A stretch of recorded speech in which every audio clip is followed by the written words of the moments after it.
Hello అండి, welcome back to my channel. Topic వచ్చేసి ratio. Already మనం ప్రీవియస్ వీడియోలో రేషియో గురించి తెలుసుకున్నాము, అలాగే కొన్ని సమ్స్ కూడా డిస్కస్ చేసుకున్నాము. ఇప్పుడు మిగతా సమ్స్ డిస్కస్ చేసుకుందాము. ఈజీ ట్రిక్స్ చెప్తాను, కాంపిటేటివ్లో మనకు బాగా యూజ్ అవుతుంది అనమాట. సో ఎవరంటే మన ఛానల్ ఫస్ట్ టైం చూస్తున్నారో సబ్స్క్రైబ్ చేసుకోకపోతే సబ్స్క్రైబ్ చేయండి. అలాగే ఈ వీడియో నచ్చితే కనుక లైక్ చేయండి, కామెంట్ చేయండి. ప్రీవియస్ వీడియో నేను డిస్క్రిప్షన్లో లింక్ ఇస్తాను, వెళ్ళి చూడండి. ఇప్పుడు మిగతా సమ్స్ చూద్దాం, చూడండి. సరే, ఈ సమ్ చూడండి. If a is to b equal to 4 is to 5 and b is to c equal to 3 is to 7, then a is to b is to c ఇచ్చాడు. అంటే a is to b 4 is to 5 ఇచ్చాడు, b is to c 3 is to 7 ఇచ్చాడు. అంటే ఏం find చేయమన్నాడు? a is to b is to c find చేయమన్నాడు. అసలు ఇచ్చింది ఏంటో రాసుకుందాం. First a is to b ఎంత ఇచ్చాడు మనకి? 4 is to 5, b is to c 3 is to 7. But మళ్ళీ ఏం ఫైండ్ చేయమన్నాడు? a is to b is to c. ఇలాంటప్పుడు సింపుల్ ట్రిక్స్ చెప్తాను చూడండి. First 4 into 3, 4 3s are 12. Next is to ఇలా క్రాస్గా 3 into 5 15, 5 7s are 35. చూసారు కదా ఎంత సింపుల్గా వచ్చేసిందో. 12 is to 15 is to 35 is the answer. ఇప్పుడు చూడండి. If a is to b 1/2 is to 1/3 and b is to c is 2/3 is to 3/4, then a is to b is to c. ab ఇచ్చాడు, bc ఇచ్చాడు. అయితే a is to b is to c అన్నది find చేయమన్నాడు. మనం ఎలా find చేస్తామో చూడండి. Fraction రూపంలో ఇచ్చినప్పుడు అసలు ఫస్ట్ వాడు ఏమి ఇచ్చాడు మనకి? a is to b ఇచ్చాడు. a is to b ఎంత ఇచ్చాడు? 1/2 is to 1/3 ఇచ్చాడు. Next b is to c ఇచ్చాడు. b is to c ఏం ఇచ్చాడు? 2/3 is to 3/4 ఇచ్చాడు. అయితే ఇప్పుడు మనం ఏం ఫైండ్ చేయమన్నాడు? a is to b is to c find చేయమన్నాడు. ఫస్ట్ ఏం చేస్తాము? ఈ రెండు మల్టిప్లికేషన్ చేసుకుంటాం. 1/2 into 2/3 అవుతుంది. ఈస్ టు నెక్స్ట్ ఏం చేస్తాము? ఈ రెండు మల్టిప్లికేషన్ చేస్తాము. 1/3 into 2/3 ఈస్ టు నెక్స్ట్ ఏం చేస్తాము? ఈ రెండు మల్టిప్లికేషన్ చేస్తాం. 1/3 into 3/4. ఓకే, నెక్స్ట్ చూడండి. క్యాన్సిల్ అవుతుంది, క్యాన్సిల్ చేసుకోవచ్చు కదా. 2కి 2 క్యాన్సిల్ అవుతుంది. సో ఏముంటుంది ఇక్కడ? 1/3 ఉంటుంది. నెక్స్ట్ ఇక్కడ ఏం క్యాన్సిల్ అవ్వవు. 1 2s are 2, 3 3s are 9 is to. ఇక్కడ కూడా 3 3 క్యాన్సిల్ అవుతుంది. ఇక్కడ ఏముంటుంది? ఇక 1/4 ఉంటుంది. a is to b is to c answer ఏమవుతుంది? 1/3, 2/9, 1/4. కాంపిటేటివ్లో ఈ విధంగా అడిగినప్పుడు మనం చేసేయగలం. కానీ ఒక్కొక్కసారి కాంపిటేటివ్లో ఇలా అడగడు, క్వశ్చన్ డిఫరెంట్గా అడుగుతాడు. ఆ క్వశ్చన్స్ కూడా మనం చూద్దాం, చూడండి. ఇప్పుడు ఇది చూడండి. 180 is divided into 2 parts in the ratio 4 is to 5. 180ని ratio రూపంలో 2 parts డివైడ్ చేశాడనమాట. అయితే what is the value first part? అందులో ఫస్ట్ పార్ట్ ఎంతో ఫైండ్ చేయమంటారు. ఫస్ట్ చూడండి, మనకి ఎంత ఇచ్చాడు? 2 parts రేషియో ఎంత ఇచ్చాడు మనకి? 4 is to 5 ఇచ్చాడు. అయితే 180ని దేంతో డివైడ్ చేయమంటున్నాడు? 4 is to 5తో డివైడ్ చేయమంటున్నాడు అనమాట. డివైడ్ చేయమన్నప్పుడు ఇప్పుడు మొత్తం అన్ని ఎన్ని పార్ట్స్ ఉన్నాయి మనకి? 4 is to 5 అంటే 4 + 5 ఎంత? 9 parts. 4 + 9 ఎంత? 4 + 5 ఎంత అండి? 9 parts. టోటల్ ఎన్ని పార్ట్స్? 9 parts ఉన్నాయి. మన 1 పార్ట్ ఎంతో కనుక్కుంటే కనుక ఈజీగా ఫైండ్ చేయొచ్చు. ఇచ్చాడు 180 ఇచ్చాడు. 180ని 9తో డివైడ్ చేసాం అనుకోండి, ఒక పార్ట్ వస్తుంది. ఆ పార్ట్ ని మనం ఏం చేస్తాము? ఫస్ట్ పార్ట్ తో మల్టిప్లికేషన్ చేస్తే మనకి ఆన్సర్ వస్తుంది. చూడండి, ఫస్ట్ మనం ఒక పార్ట్ ఫైండ్ చేయాలి. ఫస్ట్ పార్ట్ ఎంత మనకి తెలియదు. చూడండి, ఫస్ట్ ఒక పార్ట్ ఎంత మనకి? 180/9. 9 టేబుల్లో 180 ఎన్ని టైమ్స్ పోతుంది? 20 టైమ్స్ పోతుంది. అంటే ఒక పార్ట్ వాల్యూ ఎంత మనకి? ఒక పార్ట్ వాల్యూ ఎంత? 20. అయితే మనం అందులో ఏం ఫైండ్ చేయమన్నాడు? ఫస్ట్ పార్ట్ ఫైండ్ చేయమన్నాడు. మనకి ఇచ్చిన రేషియో 4 is to 5 కదా. అంటే ఫస్ట్ పార్ట్ ఎంత మనకి? 4 into 20 చేస్తాం అనుకోండి, ఫస్ట్ పార్ట్ వస్తుంది. అదే 5 into 20 చేస్తే సెకండ్ పార్ట్ వస్తుంది అనమాట. సో మనకి ఫస్ట్ పార్ట్ ఎంత? మనకి ఫస్ట్ పార్ట్ కావాలి. ఫస్ట్ పార్ట్ ఎంత? 4. ఎంత ఇచ్చాడు మనకి? 4 ఇచ్చాడు. 4 is to ఒక పార్ట్ ఎంత? 20 వచ్చింది. సో ఆన్సర్ ఎంత అవుతుంది మనకి? 80 అవుతుంది అనమాట. 180ని 4 is to 5 డివైడ్ చేస్తే కనుక అందులో ఫస్ట్ పార్ట్ ఎంత అవుతుంది మనకి? 180 అవుతుంది. ఒక పార్ట్ కనుక్కుంటే మనం దాంట్లో ఫస్ట్ పార్ట్ అవని సెకండ్ పార్ట్ అవని మనం ఈజీగా ఫైండ్ చేయొచ్చు. అది రేషియో ఇచ్చినప్పుడు ఈ విధంగా మనం ఫైండ్ చేయొచ్చు. చూడండి, 2 numbers are in the ratio 2 is to 3. If 14 is added each number, the ratio will become 12:17. Find the smallest number. ఇదేమడిగాడు, టూ నెంబర్స్ యొక్క రేషియో 2:3 అంట. అయితే దానికి 14 యాడ్ చేస్తే కనుక 12:17 అయిందంట. అయితే ఇందులో స్మాలెస్ట్ నెంబర్ మనం ఫైండ్ చేయమంటున్నాడు. ఎలా ఫైండ్ చేస్తామో చూడండి ఒకసారి. మనకి ఏమి ఇచ్చాడు, ఫస్ట్ టూ నెంబర్స్ రేషియో ఎంత ఇచ్చాడు, మనకి 2:3 ఇచ్చాడు. దానికి 14 యాడ్ చేస్తే ఎంత వచ్చిందని చెప్పాడు, మనకి 12:17 ఇచ్చాడు. అయితే ఈ యొక్క డిఫరెన్స్ చూసుకోండి. ఫస్ట్ 2కి 12కి డిఫరెన్స్ ఎంత 10, 3కి 17కి డిఫరెన్స్ 14. సో డిఫరెన్సెస్ ఎలా ఉన్నాయి, ఈక్వల్ గా లేవు. సో ఇప్పుడు మనం ఏం చేస్తామంటే డిఫరెన్సెస్ ఈక్వల్ వచ్చేలా మనం ప్లాన్ చేసుకోవాలి. డిఫరెన్సెస్ ఈక్వల్ ఎలా వస్తాయో చూడండి. ఫస్ట్ ఎన్నాటిలో హైయెస్ట్ రేషియో ఏముంది చూడండి, హైయెస్ట్ రేషియో 12:17 ఉంది. సో ఈ రెండిటికి డిఫరెన్స్ ఎంత చూడండి, 12:17 డిఫరెన్స్ ఎంత, 12:7 డిఫరెన్స్ అంతా 5 ఉంది. సో ఈ 5తో మనం దీన్ని మల్టిప్లికేషన్ చేసుకుంటే డిఫరెన్స్ ఈక్వల్ అవుతుంది. చూడండి, 5 2s 10, 3 5s 15. నెక్స్ట్ ఇక్కడ 12:17 వేసుకుంటాం. ఇప్పుడు డిఫరెన్స్ చూడండి, 10కి 12కి డిఫరెన్స్ ఎంత 2. నెక్స్ట్ 15కి 17కి డిఫరెన్స్ ఆల్సో 2. సో డిఫరెన్సెస్ ఎలా ఉన్నాయి, ఈక్వల్ గా ఉన్నాయి. డిఫరెన్సెస్ ఈక్వల్ గా ఉన్నప్పుడు మనం ఏం చేస్తాము చూడండి, సింపుల్ మెథడ్ చెప్తాను. డిఫరెన్సెస్ ఈక్వల్ ఉన్నాయి. ఇప్పుడు వాడు ఏం అడిగాడు మనల్ని, స్మాలెస్ట్ నెంబర్ అడిగాడు. అయితే మనం ఎంత యాడ్ చేస్తే 12:7 వచ్చిందని చెప్పాడు, 14 యాడ్ చేస్తే 12:7 వచ్చిందని చెప్పాడు. అయితే ఎన్ని పార్ట్స్ కి 14 యాడ్ చేశాడు, 2 నెంబర్స్ కి యాడ్ చేశాడు. అంటే 2 పార్ట్స్ కి ఏం చేశాడు, 14 అనేది యాడ్ చేశాడు.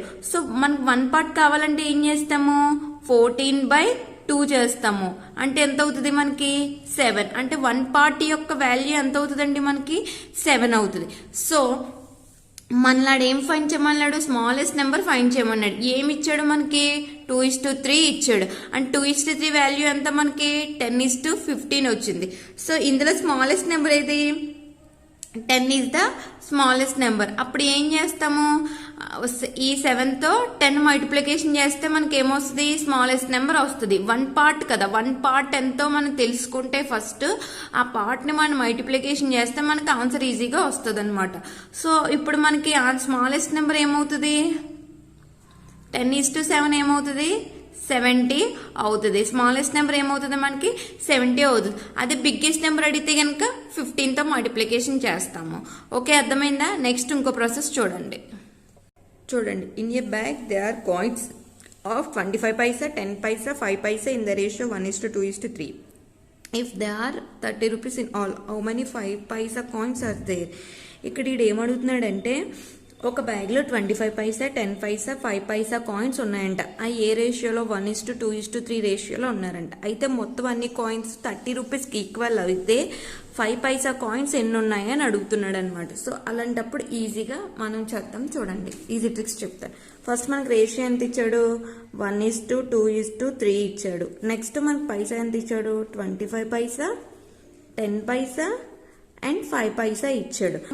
వీటిని అన్నిటిని యాడ్ చేసామనుకోండి, టోటల్ ఎన్ని పార్ట్స్ ఉన్నాయో మనకి ఫస్ట్ వస్తుంది. టోటల్ పార్ట్స్ తెలుసుకున్నాం అనుకోండి, ఈచ్ పార్ట్ ఫైండ్ చేయొచ్చు. ఈచ్ పార్ట్ ఫైండ్ చేస్తే కనుక మనం అసలు 5 paisa ఎన్ని కాయిన్స్ ఉన్నాయో మనం ఈజీగా ఫైండ్ చేయొచ్చు. ఫస్ట్ మనం ఏం చేస్తాము, యాడ్ చేసుకుంటాం. ఎలా యాడ్ చేస్తామో చూడండి. 25 into 1 ఎంత, 25 paisa plus 2 into 10 20 paisa plus 3 5s 15 paisa. Total ఎన్ని పైసలు ఉన్నట్టు మనకి 60 paisa ఉంది. అయితే మన ఈచ్ పార్ట్ మనం ఎలా ఫైండ్ చేస్తామో చూడండి. ఈచ్ పార్ట్ ఈక్వల్ టు మనకి ఎన్ని రూపీస్ ఇచ్చాడండి వాడు, 30 రూపీస్ ఇచ్చాడు. 30 రూపీస్ మనకి టోటల్ ఎన్ని పార్ట్స్ వచ్చాయి, 60 పార్ట్స్ వచ్చాయి. 60 paisas వచ్చాయి. ఎంత వచ్చాయి, 60 paisa వచ్చాయి. సో ఇక్కడ రూపీస్ లో ఉంది, ఇక్కడ పైసా ఉంది. సో రూపీస్ పైసా ఉన్నప్పుడు మనం క్యాన్సిల్ చేయలేం కదా. మనం ఏం చేస్తాం, ఇప్పుడు ఈ 30 రూపీస్ ని పైసస్ కింద మార్చుకుంటాం. పైసల కింద మార్చుకున్నాం అంటే కనుక ఇంటూ 100 అంటే 3000 by 60 పైసా, ఇది పైసెస్లోకి వెళ్ళింది, ఇది పైసెస్లోకి వెళ్ళింది. 0 0 క్యాన్సిల్ అవుతుంది. 6 టేబుల్లో 350 టైమ్స్ పోతుంది. సో ఎంత అవుతుంది మనకి 50 పైసా అవుతుంది. అంటే ఈచ్ పార్ట్ ఎంతకి సమానం, 50 సమానం అనమాట. వాడు ఏ పైసా కాయిన్స్ ఫైండ్ చేయమన్నాడు, 5 పైసా కాయిన్స్ ఫైండ్ చేయమన్నాడు. 5 పైసా కాయిన్స్ రేషియో ఎంత ఇచ్చాడు మనకి, 3 ఇచ్చాడు. సో 3:50 కలిపితే మనకి 5 పైసా కాయిన్స్ ఎన్ని ఉన్నాయో వస్తాయి అనమాట. సో ఇప్పుడు మనం ఏం చేస్తాము, నెంబర్ ఆఫ్ 5 పైసా కాయిన్స్ ఎన్ని ఉన్నాయి ఇప్పుడు మనం ఫైండ్ చేయాలి. 5 పైసా కాయిన్స్ ఎన్ని ఉన్నాయంటే ఎంత ఫైండ్ చేస్తాం, మనకి రేషియో ఎంత ఇచ్చాడు, 3 ఇచ్చాడు. నెక్స్ట్ మనకి ఎంత పైసా వచ్చింది, 50. ఈచ్ పార్ట్ ఎంత వచ్చింది మనకి, 50 వచ్చింది. సో 3 5 ఎంత, 3 × 50 ఎంత అవుతుంది మనకి, 150 అవుతుంది. సో ఎన్ని కాయిన్స్ ఉన్నట్టు, 5 పైసా కాయిన్స్ ఎన్ని ఉన్నట్టు, 150 కాయిన్స్ ఉన్నట్టు. ఓకే, అర్థమైందా? నెక్స్ట్ ఇంకో ప్రాబ్లం చూద్దాం. ఈ ప్రాబ్లం చూడండి. In a bag they are coins 1 rupee, 50 paisa, 25 paisa in their ratio 1:3:8. If they are 63 rupees is all, how many coins are there? ఇక్కడ ఏమడుగుతున్నాడంటే ఒక బ్యాగ్ లో 1 rupee కాయిన్, 50 rupee పైసా coins, 25 పైసా coins ఉన్నాయంట. అయితే అవి ఏ రేషియోలో ఉన్నాయంట, 1:3:8 రేషియోలో ఉన్నాయంట. అయితే మొత్తం కాయిన్లు 63 రూపీస్కి ఈక్వల్ అయితే కనుక మొత్తం అందులో ఎన్ని కాయిన్స్ ఉన్నాయో అని అడుగుతున్నాడు. సో అలాంటప్పుడు మనం ఎలా చేయాలో చూడండి. ముందు ప్రాబ్లం విధంగానే చేస్తాం మనము. చూడండి, ఫస్ట్ ఏం ఇచ్చాడు మనకి, 1:3:8 ఇచ్చాడు. రేషియో ఎంత ఇచ్చాడు మనకి, 1:3 రేషియో ఇచ్చాడు. నెక్స్ట్ మనకి కాయిన్స్ ఎలా ఇచ్చాడు, 1 rupee, 50 పైసా అండ్ 25 పైసా ఇచ్చాడు. సో ఇక్కడ మనకి యూనిట్స్ అన్ని ఈక్వల్ గా ఉంటేనే కదా రేషియో ఫైండ్ చేయగలము. ఆల్రెడీ ఇంట్రడక్షన్ వీడియోలో తెలుసుకున్నాం మనం.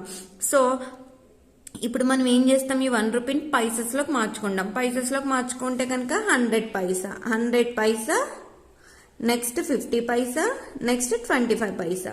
సో ఇప్పుడు ఏం చేస్తాము, మనం మల్టిప్లికేషన్ చేసి యాడ్ చేస్తాం. మల్టిప్లికేషన్ చేసి యాడ్ చేసినప్పుడు మనకి ఎంత అవుతుంది, ఈచ్ పార్ట్ ఫైండ్ చేయడానికి ఈజీ అవుతుంది అనమాట. సో చూడండి, 1:100 ఎంత, 100 పైసా ప్లస్ 3 × 50 150 పైసా ప్లస్ 8 × 125 పైసా 200 పైసా. టోటల్ ఈక్వల్ ఎంతండి మనకి, 450 పైసా. మొత్తం ఎన్ని పైసలు ఉన్నట్టు మనకి అక్కడ, 450 పైసా ఉన్నట్టు. అయితే ఈచ్ పార్ట్ కావాలి. ఈచ్ పార్ట్ కావాల్సినప్పుడు మనం ఎలా ఫైండ్ చేస్తామో చూడండి. సో మనం ఇక్కడ ఏం ఫైండ్ చేయాలి, ఈచ్ పార్ట్ ఫైండ్ చేయాలి. ఈచ్ పార్ట్ ఎలా ఫైండ్ చేస్తాం మనం, బట్ టోటల్ కాయిన్స్ ఎంత ఇచ్చాడు మనకి, టోటల్ రూపీస్ ఎంత ఇచ్చాడు, ఎంతకు సమానం అని చెప్పాడు, 63 రూపీస్కి సమానం అని చెప్పాడు. మనకి టోటల్ ఎంత వచ్చింది ఇప్పుడు మనకి, 450 వచ్చింది, 450 పైసా వచ్చింది. సో ఇక్కడ 63 ఎలా ఉన్నది, రూపీస్ లో ఉంది. ఇది ఎలా ఉంది, పైసాలో ఉంది. సో అప్పుడు మనం ఇది ఏం చేస్తాము, 63 రూపీస్ ఏం చేస్తాము, పైసెస్ లో కన్వర్ట్ చేస్తాము. 6300 పైసా బై 450 పైసాకి అవుతుంది. సో 0 0 క్యాన్సిల్ అవుతుంది. 9 టేబుల్లో 9 5 0 9 70 0. 5 టేబుల్లో 9 14 70 అవుతుంది. సో ఈచ్ పార్ట్ ఎంత అవుతుంది మనకి, 14 అవుతుంది. ఈచ్ పార్ట్ ఎంత అవుతుంది మనకి, 14 అవుతుంది. సో ఈచ్ పార్ట్ ఫైండ్ చేసాము అంటే కనుక టోటల్ ఎన్ని కాయిన్స్ ఉన్నాయో మనం ఈజీగా ఫైండ్ చేయగలమా లేదా. సో చూడండి, ఇప్పుడు మనకి ఈచ్ పార్ట్ ఎంత, 14 వచ్చింది. మనకి 1 రూపీ కాయిన్స్ రేషియో ఎంత ఇచ్చాడు, 1 రూపీ కాయిన్ రేషియో ఎంత ఇచ్చాడు, 1 ఇచ్చాడు. ఈచ్ పార్ట్ ఎంత వచ్చింది మనకి, 14 వచ్చింది.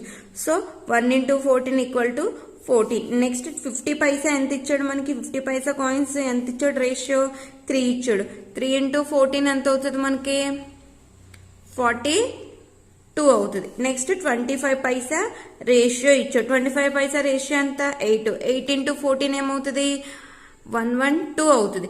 సో మొత్తం ఏం అడిగాడు, how many coins is there అంటే మొత్తం అన్ని యాడ్ చేస్తేనే కదా మనకి ఎన్ని కాయిన్స్ ఉన్నాయో బ్యాగ్ లో తెలుస్తుంది. సో అన్ని యాడ్ చేస్తే ఎంత అవుతుంది మనకి, 168 అవుతుంది. టోటల్ ఎన్ని కాయిన్స్ ఉన్నాయండి మనకి, అందులో 168 కాయిన్స్ ఉన్నాయి. మనం రేషియోలో ముందు కాన్సెప్ట్ తెలుసుకున్నాం అనుకోండి, ఎలాంటి సమ్ ఇచ్చినా సరే ఈజీగా చేయగలం అనమాట. ఈ వీడియో కానీ నచ్చినట్లయితే కనుక లైక్ చేయండి, అలాగే మీ ఫ్రెండ్స్కి షేర్ చేయండి, కామెంట్ చేయండి. Thanks for watching. మరిన్ని వీడియోస్ కోసం సబ్స్క్రైబ్ చేసుకొని పక్కన బెల్ ఐకాన్ క్లిక్ చేయండి. లైక్ చేసి, షేర్ చేసి, కామెంట్ చేయండి.